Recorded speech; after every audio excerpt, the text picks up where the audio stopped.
Airlines operating flights despite lockdown measures. Over 70 health workers in Morobe isolated. And government respond to nurses' grievances. This is National EMTV News with Helen Seah. Good evening and thanks for joining us for Wednesday's news. As the nation's capital goes into lockdown, domestic air travel has also been restricted. However, this is not happening. Measure 3 states that travellers flying out of Port Moresby must have a valid reason. As of the first day of the lockdown, EMTV can confirm that flights at the Jackson's domestic terminal are still operating as normal with no restrictions.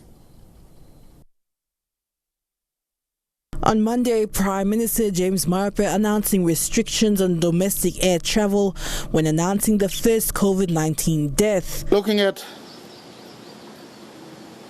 putting a flight ban coming in and going out of Port Moresby, that will be introduced. As of tomorrow onwards, we are stopping all people from boarding Air Niugini to fly out. And those who will be coming in, those who have business in Port Moresby, or those who reside in Port Moresby will be coming back in. We're getting no people from Port Moresby to fly out unless on business and work.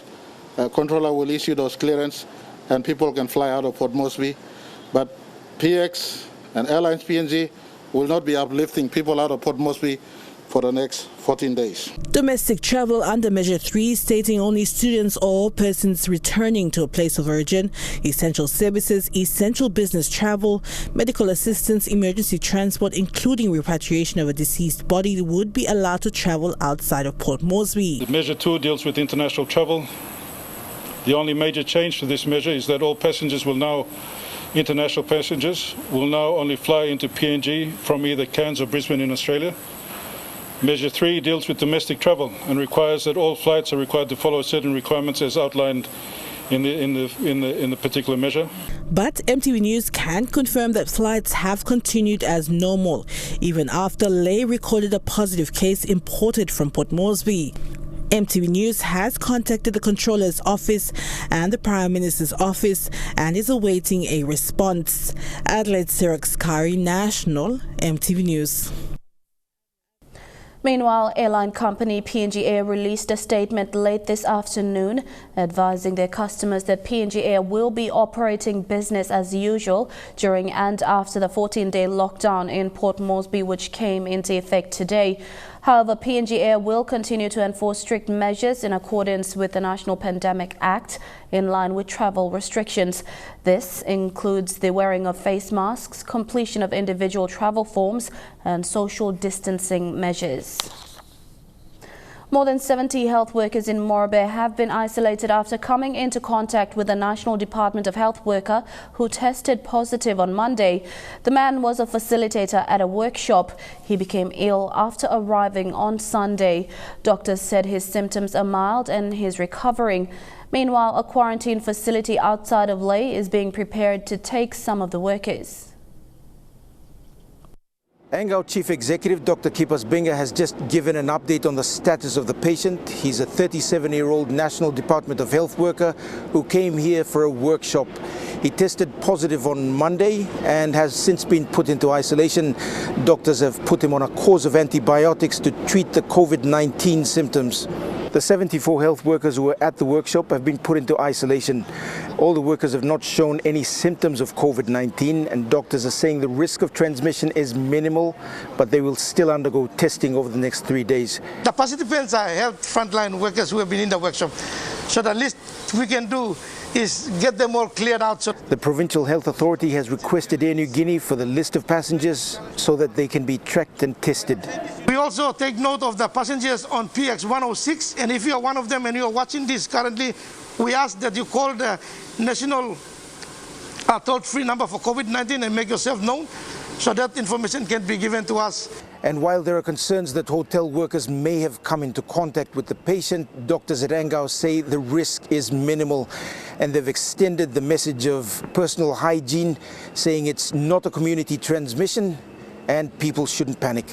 Scott Whitey, National MTV News, Lae.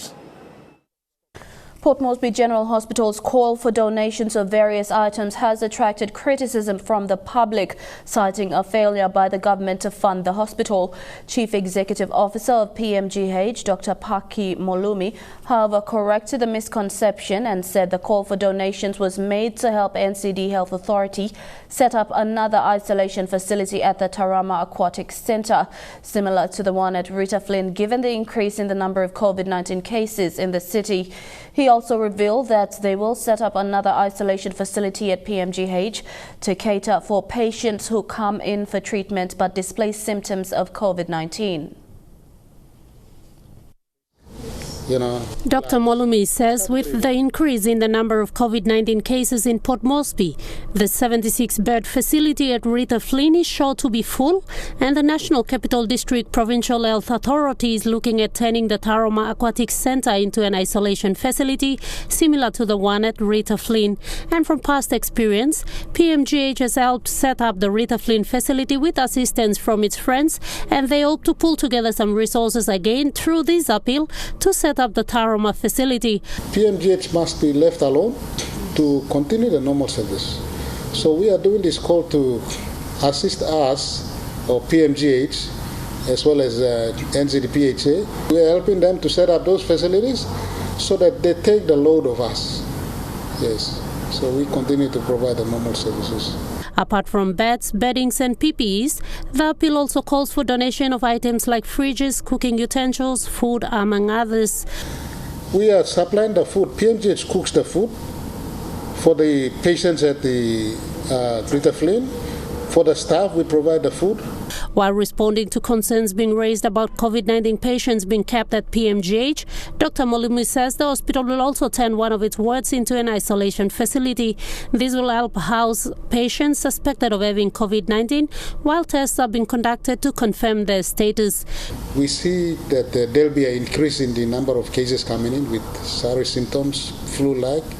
So we have to put them in a particular area where we screen all of them before they actually go into the ward to make sure that they do not take the virus into the wards and then infect the staff and, of course, the vulnerable patients that are in there. PMGH has an MOU in place with the NCD Provincial Health Authority to assist run these centres, and its call for donations is to assist NCDPHA. Ruth Rungola, National MTV News. PNG's ambulance service, St. John, has been tasked with the distribution of personal protective equipment to clinics and health facilities in the nation's capital. This newsroom visited the Tarama Aquatic Centre today, which is where all the PPEs are recorded and stocked for distribution. St. John's CEO Matt Cannon told MTV News that there is sufficient PPEs at present for distribution to NCD health facilities and will only be distributed upon the requests of hospitals and clinics. And at Cora with this report. There will continue to be an even greater need for personal protective equipment or PPEs as cases for COVID-19 continues to surge in the nation's capital. At the moment, St. John's CEO Matt Cannon confirms there is sufficient PPEs in stock for distribution. Look, as the number of cases increases, the need for more and more PPE will increase. At this present number of cases, there is sufficient PPE. But as cases grow, we are going to need more and more PPE. And that PPE needs to be, is being ordered already, and it needs to continue to be ordered. And bombarded with requests frequently, largest referral health facility, Port Moresby General Hospital, continues to be supplied almost daily with PPEs, delivered on a timely basis directly to wards to make sure PPEs are used when and where it is needed the most. At times when there's been delays, we've used whatever PPE we had in our own store that we purchased at the beginning of the year to keep that propped up. So we continue to supply POMGen, and they have been supplied with PPE almost daily. Everything they've asked for from us, they've got. And they've usually got that within 3 hours, 4 hours. Where they've had times that they've discovered that patients have COVID, they've requested it. We've personally delivered the PPE directly to the ward to make sure that they had it. The same distribution of PPE requests is applied to all small health facilities around the city. The surrounding clinics have been supplied through this store since around March or April this year, and again every bit of PPE that's been requested has been dispensed. The response for the call out for volunteers to help during the lockdown has been overwhelming, most stepping up to take on the challenge to help with the distribution of PPEs and as assistance at clinics and hospitals. We are not funded to do this. We can do this only because we put a call out for help back in February, March, and we've had an overwhelming number of volunteers come forward.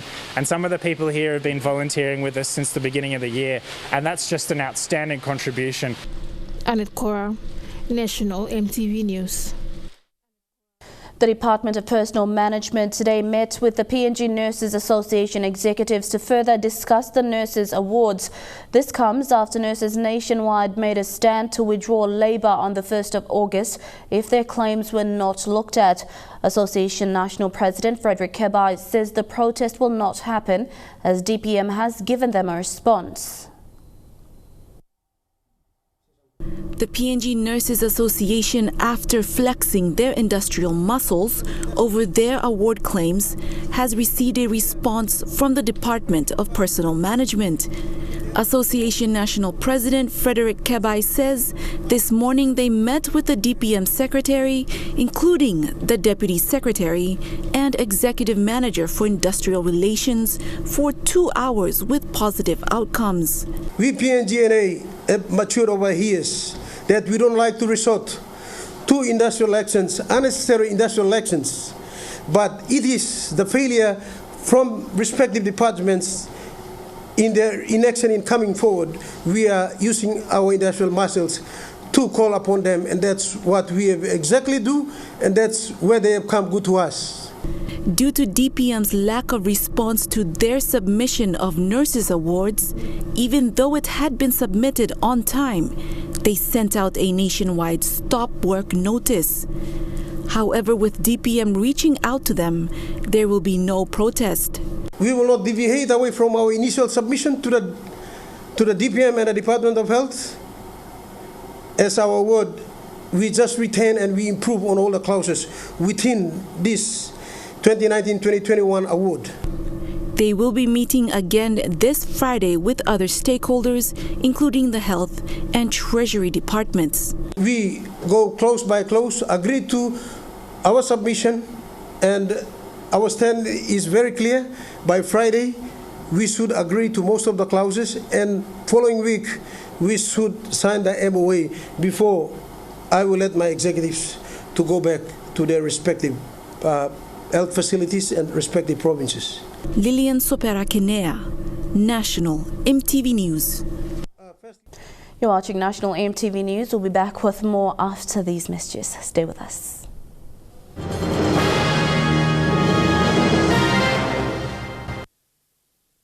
Welcome back. The Sundown Provincial Government has concluded its assembly meeting with attendance from 3 out of 5 West Sepik members of Parliament and the Governor. Being the first meeting since the outbreak of COVID-19, much of the discussion centered on a provincial response towards the health emergency and how best to safeguard locals against the spread of the coronavirus from West Papua on the Indonesian side of the border. Despite they promised 2 million kina from the national government to assist in establishing facilities for the coronavirus, a provincial response towards COVID-19 was the top agenda, with Sundown Governor highlighting steps already taken in the province. This includes the cease in economic activities at the Wutung border post, with strict restrictions on movement of people across the border.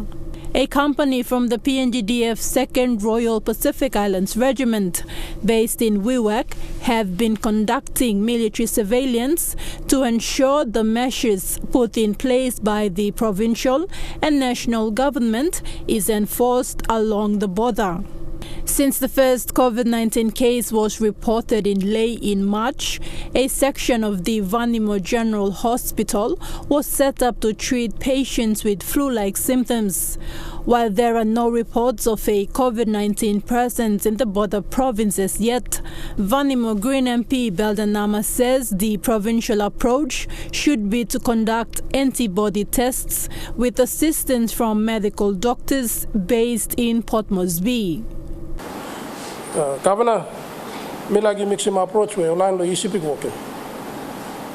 When I'm looking money, me start lo working more antibody tests inside the province.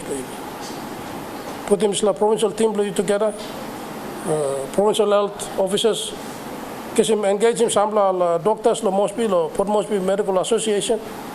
Lo him start lo carry out tests inside the province. Now no got tested. I mean, although some only finding sick or some Moresby na outbreak will come up here.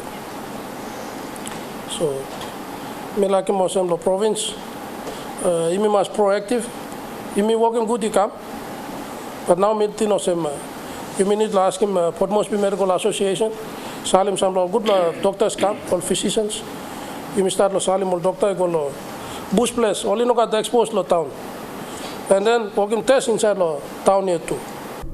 Meanwhile, with the announcement of the border to remain closed for an indefinite period, there are discussions also by the Aitapelumi MP and Foreign Affairs Minister Patrick Purites to find economic solutions for vanilla farmers in his electorate, whose vanilla exporting businesses have been greatly affected with the closure of the border. Today, you must look long initiative inside long opportunities inside the province lo yumi yet. Now yumi must look out to yumi yet. National government mi place away support ikam lo district, support ikam lo province I mean likely. As a province by yumi go back. Now look out to yumi yet. Go back to the land, work the land long sustaining livelihoods lo yumi. Now mi sawe also des sick by non up sap long for time. As long as me plus rise up na, look out in community blo yumi yet, there's a disease by kamna, by kadarare blongem. So far in Vanimo, it has become mandatory that all locals and customers are encouraged to wear face masks and practice social distancing of 1.5 meters when accessing government offices, including shops. Thekla Gunga, National EMTV News. The threat of COVID-19 is real following the death of 2 positive COVID-19 patients in Port Moresby. While the public are still uncertain of the severity of coronavirus, the National Command Centre is adamant that measures in place during the city's lockdown will assist in them narrowing down potential positive cases. Controller David Manning has reminded the public that the Pandemic Act allows for people to be prosecuted for not following measures in place and also posting of misleading information. Deputy Controller Dr. Paisin Dakulala announcing a second death to COVID-19 yesterday afternoon. I will give more detail tomorrow. All I can say is that he had a number of comorbidities, meaning he had some other causes that have also added on to his demise. Whereas the first one, we do have the certificate, and we are clear the 35-year-old, and the cause of his death would mainly be from respiratory failure as a result of the COVID-19 effect. The second death following an encore of social media critics that the first COVID-19 death was not COVID-19 related. Dr. Paisin Dakulala stating the medical report is clear. And I've got the medical certificate here, so that's why I'm bringing the point home about what has actually happened. So without that, we can speculate. But the medical certificate here is with me. So that's why we're making that particular, point. As the lockdown commences in Port Moresby, testing will be stepped up with an expected 10,000 in the next 14 days. To ensure that we provide those clear sites. Especially in the clinical settings, there's about 32 sites altogether in the National Capital District, and they will be part of that, but there will be others that we will scale up in all the 3 electorates, so that some of it will be closest to the communities, and others will be in settings where there's a lot of people. But as health officials push for the health aspect of COVID-19, the controller is left with the difficult job of getting Port Moresby residents to comply with measures in place. The adherence to the measures that we've just put in place as of yesterday, and it is very much our intent to make sure that everyone complies. Again, it is a warning to all of you, those of you out there, that understand the measures. Common sense will prevail, but understand the measures and do your utmost best to comply with them. Manning reminding the public that fines and charges are provided under the Pandemic Act and police will be out in full force.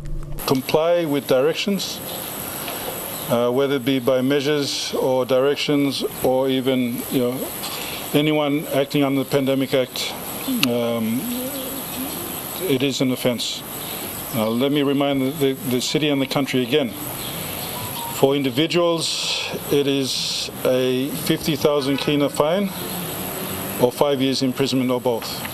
That is how serious the Pandemic Act is. Not only that, also on social media users spreading misleading information. It is definitely disheartening for those who wake up every day to ensure that you and I are kept safe. Those who intentionally put themselves at risk in our fight against COVID-19. So that fake news only serves one purpose, and for us to protect our country, that is not what is needed right now. But of course, with the rest comes the question of jail capacity, especially at a time of social distancing. As to whether or not we have the holding capacity in our jails, that is an ongoing challenge. Yes, admittedly it is. But that is something that all those in the criminal process are aware of. Meanwhile, city residents are told to adhere to the measures in place and can check the NOC19 website for more information. Adelaide Sirax-Kari, National EMTV News. Reports of increasing COVID-19 cases in Port Moresby are now being questioned by the opposition in regards to a medical explanation of how an outbreak in NCD occurred. Opposition leader Belden Nama says authorities heading the COVID-19 National Command Centre need to explain why a Chinese flight was cleared to land in Port Moresby when its flight path showed it had visited Canada and Japan, where WHO statistics showed these countries had high COVID-19 cases. The flight in question is the private jet that landed in Port Moresby with PPEs brought in by Chinese business tycoon Chen Malin in June. Why you never went into 14-day compulsory quarantine? What was the secret arrangement between James Morobe and his government, or those of the ministers who were involved in this secret flight? Initially, when questioned on whether or not the 14-day COVID-19 restrictions were followed, Prime Minister James Morobe had said the Chinese officials on board that chartered flight had complied with quarantine restrictions back in Hong Kong. And Minister Wera Mori were in contact with them. So the Honourable Soroe, in his former capacity as Foreign Minister, made those contacts. They also had some PPEs to donate.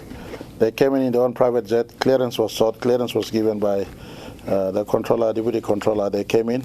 They're under strict observation. They're following protocol quarantine orders that the National Control Centre has tailored for short-term visits like this. Under the national. However, reports of the flight path of the private jet obtained by the opposition contradicts the statement made by Prime Minister James Morobe in June. He had been to Canada, to Japan, and to Hong Kong 3 days previously before coming to Papua New Guinea. The Chinese businessman met with Controller David Manning, including Environment and Conservation Minister Wera Mori at Hilton Hotel, and presented the PPEs with a promise of aiding the country with an additional 20 ventilators at a later time. With the breach of quarantine protocols now pointed out, the opposition is now calling on the Morobe-led government to explain why security protocols were not observed, especially when the flight came in from Hong Kong. This is now a very, very serious breach in COVID-19 protocols. We may have now exposed our citizens to infection from coronavirus in our country.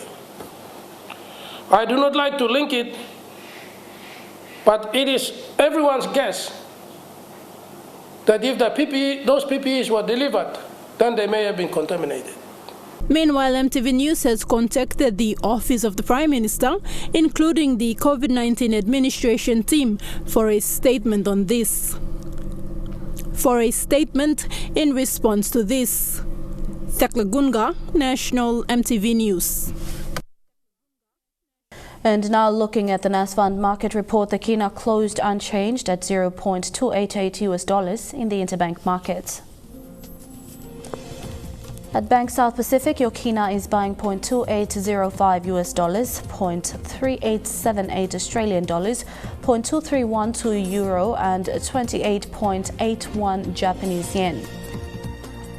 Looking at commodity prices at New York close, gold is trading higher, coffee closed lower, cocoa and copra closed higher.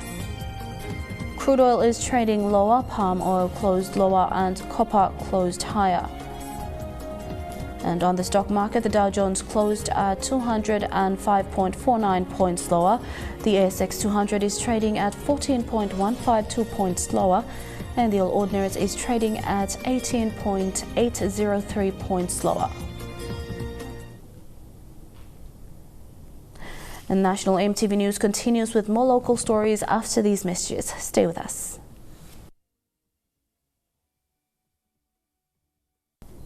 Welcome back. Landowners from Lombrum Naval Base in Manus have appealed to the government and developers of the naval base to have dialogue with legitimate landowners for development purposes. They claim the Lohopue clan is the legitimate landowner, as per a decision made by Lorengau District Land Court in 2014.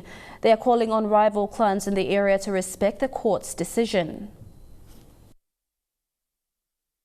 Landowners and representative of PNG Customary Land Foundation spoke of the developments on Lombrum Naval Base to the media today. They say the courts have identified them as legitimate landowners. All the court documents are here. Also the land mediators state deed and other supportive documents. Up until now, Lohopue clan is the land owner of Lombrum Naval Base and the surrounding. Over the years, there has been conflict between four clans on Manus.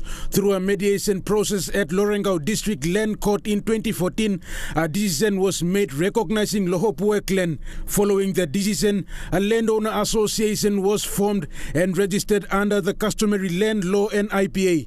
They want development on Lombrum to be discussed with the Lohopue clan Customary Land Limited, the landowner company. Here, the local land court has decided that Lohopue clan or major clan is owned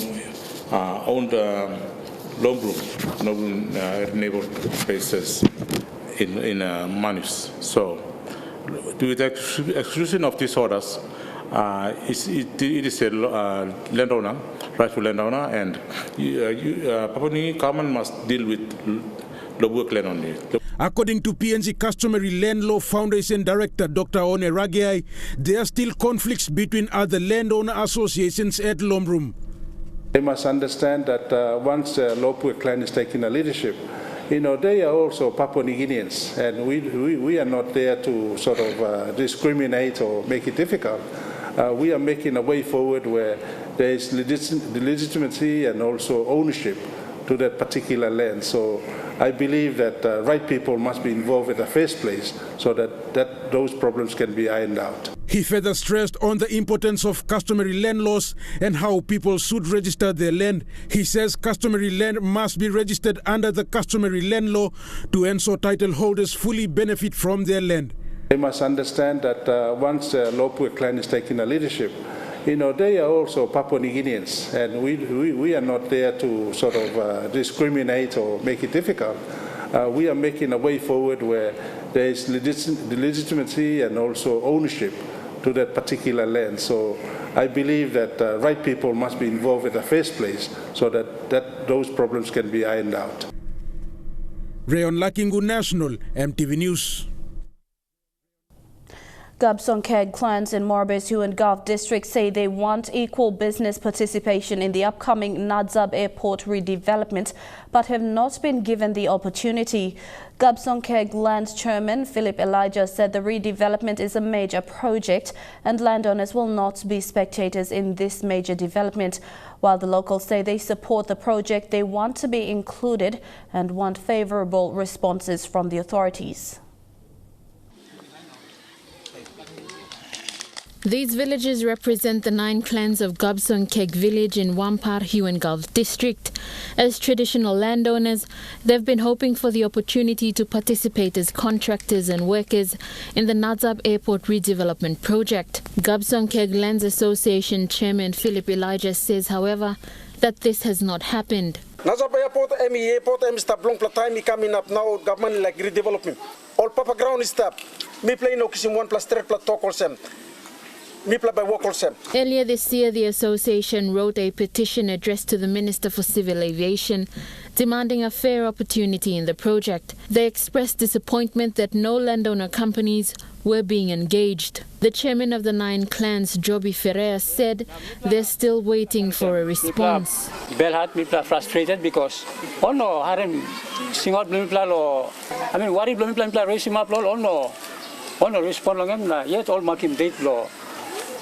groundbreaking ceremony this project. The Nadzab Airport redevelopment project is a 700 million kina project funded by the Japanese government to improve the existing facilities and services. Tomorrow, the official groundbreaking ceremony will be done to mark the start of the project. The landowners say they support the project, however, they must participate in this major development. Community, people got rights to participate inside this project, Nadzab Airport redevelopment project. Government must sit down with them, people belong, absolutely what they will Papa ground. They all must explain one something, all by making. Yes. Long people, na walk long airport. Are we still in that planning or no God? I'm this plan. No God, me play talk na. Me play no stop inside the list of planning. That is why me play like more this plan. Money must come down. No God, okay. They're also calling on Morobean leaders to consult with them regarding the various projects that will take place at Nadzab and respond to their calls. Lucy Kopana, National MTV News, Lay. And Chukai Sports is next. Kilawane is back at the sports desk. Thank you, Helen. We will have a look at cricket at home and some update from the Commonwealth Games 2022. Join me for the details in Trukai Sports.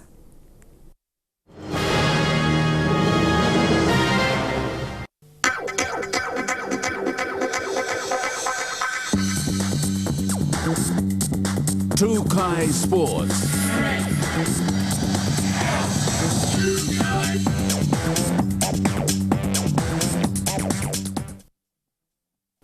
Welcome to Trukai Sports. To cricket, round 1 of the Isuzu National Cup was held over the weekend. With quality cricket displayed on the new turf wicket block, the Barramundis were spread across 3 teams for the 50-over competition.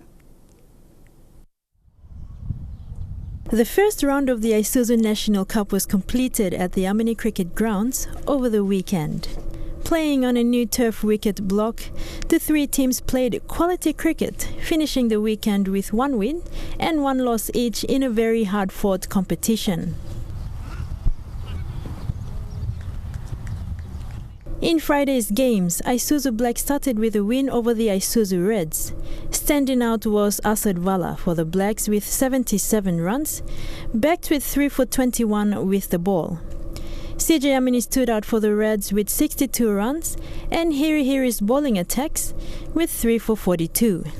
Saturday's game saw the Blacks backed up against Isuzu Yellow, who batted first, scoring 7 for 276, with JB Reva picking up 3 for 41 for the Blacks. Team Yellow's 276 runs were just out of reach. On Sunday's game saw the team batting first get the points with Isuzu Reds registering their first win. After a brilliant start by Tony Ura 52 and Dogoro Baus 59, Hiri Hiri batted through to finish on a well-compiled 102 not out in the sizable 7 for 284 of their 50 overs. The national coach Joseph Dawes said he was pleased with the first round matches, adding round 1 of the Isuzu Cup put the players under physical and mental strain for their development. Meanwhile, the Isuzu National Cup has been postponed in accordance with the 14 days lockdown. Players brought in from outer regions to take part in the competition have already been repatriated to avoid them being trapped in the lockdown away from their families. Trukai Sports continues after the break. Stay with us. Trukai Sports. Welcome back to Trukai Sports. After its official opening a few weeks back, the Mosby Southside Fitness Center has been helping to keep the nearby Koki-Wanigala communities active on the weekends. The locals have been enjoying some netball and basketball. The city residents of Port Moresby along the Port Moresby South electorate, especially the people of Koki-Wanigala, have been utilizing the recently opened Southside Fitness Center opposite the Koki Fish Market. Last week Sunday, the EMTV sports crew visited the fitness center to catch up with the local competition. A lively crowd has been gathering over the past 2 weekends to gorge themselves in a lively atmosphere of sports, with the Mosby South Motu Koitabu netball competition. Made up of teams from the nearby areas, the competition's chair lady Cecilia Waburi said the competition has seen some promising signs of quality netball by the local women. This is a mixture of the players which we live in our sections. We selected netball players to come and run this competition, but as you see that I know Wanigala people have talented people, so the competition itself is very tight right now. Just adjacent to the outdoor netball courts, the men also have a competition, but it's not netball, it's basketball to be exact. Like the women folk from the area, the men are also enjoying the weekend sports hosted at the fitness center and are grateful that they have this avenue to show off some of their amateur skills. Competition in weekends, especially our community, it's been a big impact because sporting is one of the scene where our communities are really interested and they like to participate. Where they have young talented players, they are coming out from their shells to show some skills. Fidelis Sukina, Trukai Sports. The Commonwealth Games 2022 will begin in exactly 2 years' time from today. In celebration of this major milestone, the organizers are counting down to unveiling a city center 3x3 basketball court, a 3x3 wheelchair basketball and beach volleyball venues. The new venue has been welcomed by the sports community and comes on what would have been the 4th day of sporting action at the Tokyo 2020 Olympics. CEO of Birmingham 2022, Ian Reid, says all plans are on track as scheduled. The 3x3 version of basketball will be making its debut at the Commonwealth Games, including the wheelchair basketball. The Games are scheduled to run from July 28th to the 8th of August 2022. Trukai Sports ends there. Helen will join you with tonight's weather forecast. Bye for now. Trukai Sports.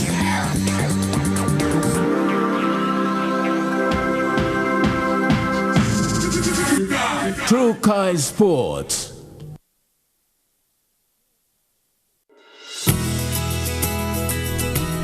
This weather update is proudly brought to you by Money Plus, with you always.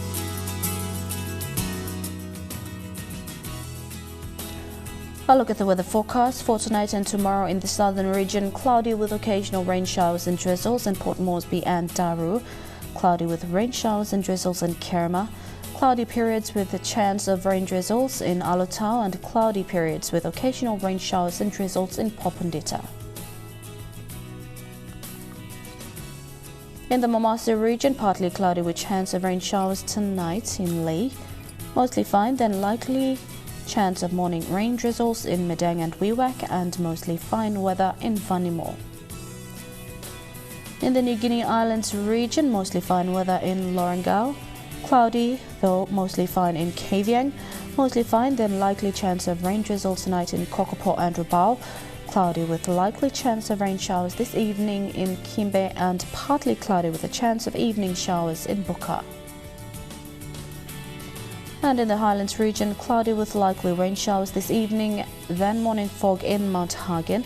Cloudy with occasional rain showers, then morning fog in Goroka, Kondiawa, Mendi and Wabeg.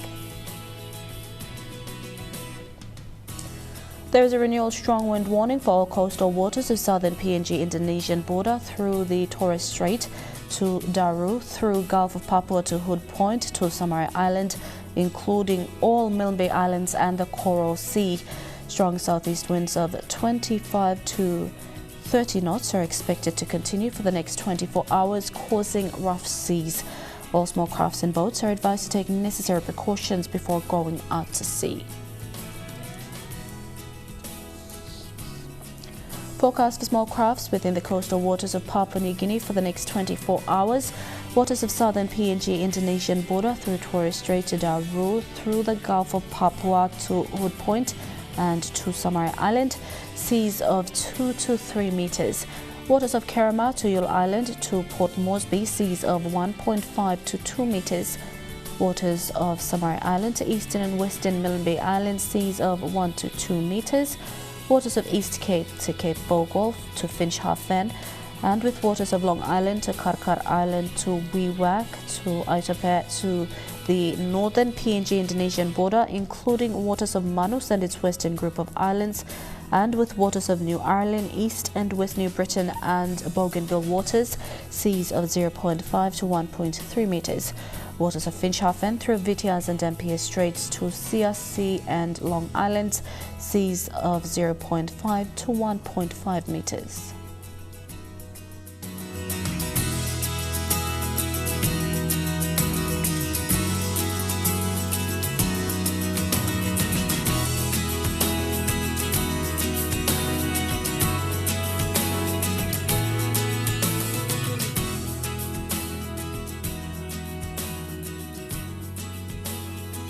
A look at the ocean forecast for PNG areas. In the Coral Sea, seas rough with southeast winds at 20 to 30 knots.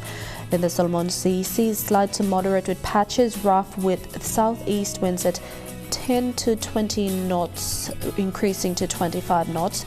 In the Bismarck Sea, seas slight with southeast winds at 10 to 15 knots. And in the Pacific Ocean, seas slight with southeast to southerly winds at 10 to 15 knots.